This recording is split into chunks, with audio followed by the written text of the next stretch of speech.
anyway, it's a story about 3 young men who were in leadership positions for the king of Babylonia. And his name was Nebuchadnezzar. And if you have a name like Nebuchadnezzar, you learn to have pretty faithful friends, pretty faithful people working with you.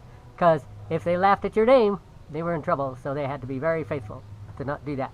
And so one day Nebuchadnezzar was pretty impressed with himself. And he built a huge statue. He built it 80 feet high, or 26.3 meters high.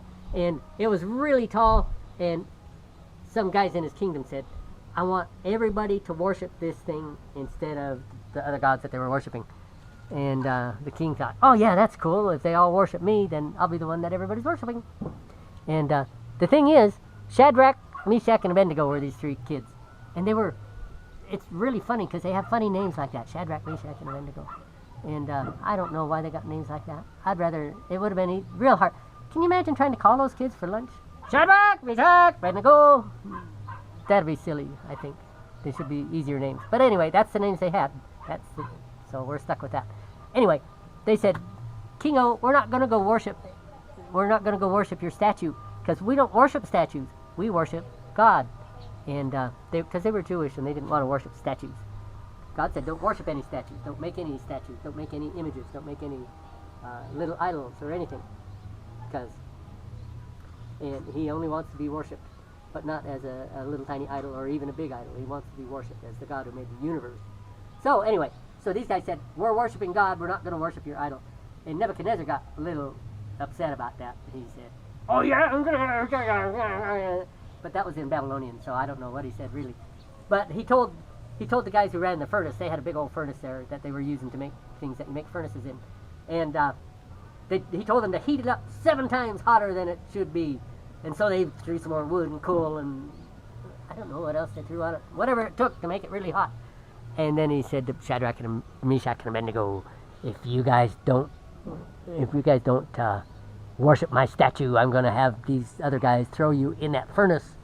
And they said, King, oh King, whom we respect a whole bunch, Kingsy, we're not going to worship you no matter what.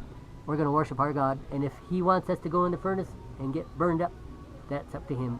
But we're not going to worship you. And the king was really, really mad then. He thought, oh yeah, I'm going to show you. And so he had 3 guys with other equally difficult names pick up Shadrach, Meshach, and Abednego, run them over to the furnace and chuck them in. And they chucked them in the furnace. And the guys who brought them over there with the other funny names, they got burned up. That's how hot it was. But Shadrach and Meshach and Abednego were in the furnace, and they were just kind of tooling around saying, whoa, this is cool. Say, whoa, this is cool. Say, whoa, this is cool. Say, whoa, this is cool.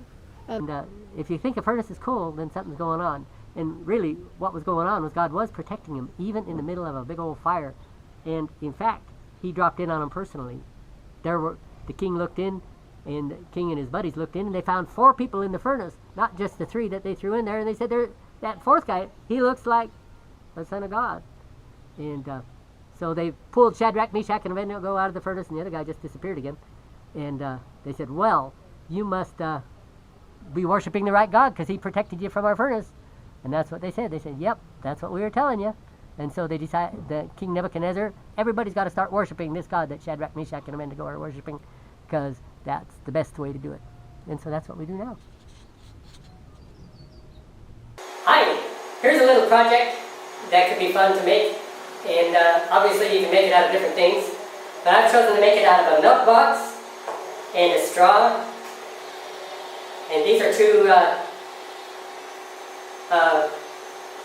Q-tips. And I made wheels. These are really good looking wheels. I made them out of cardboard just a little while ago. And then I'll tape the whole thing together. Now, what makes a car important is that it can go someplace. So I have these straws. And I'm making these about the same width as the car. And what these will do, they will hold the axle. This is going to be an axle, so the wheels can turn around.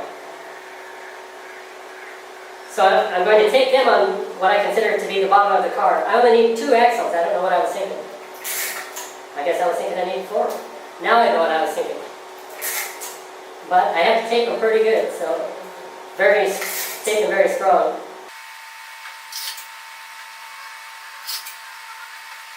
Now I'm going to take one of my Q-tips and put it through the axle holder. There we go. I'm going to put the other straw up here. Do this one right. Try to get them straight unless you want your car to go in a circle all the time.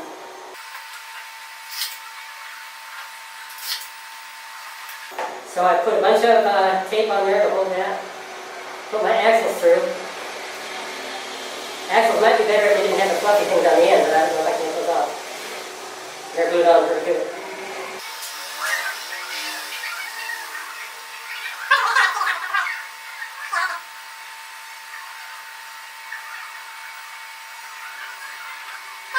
Now, my little wheels have to have holes in them, so I'm going to put some holes in them.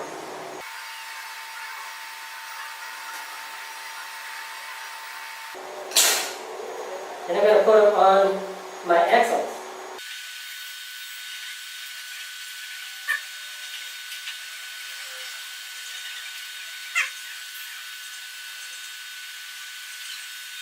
There you go. Now, there's a little milk box car that you can make. And of course, thank you. Bye.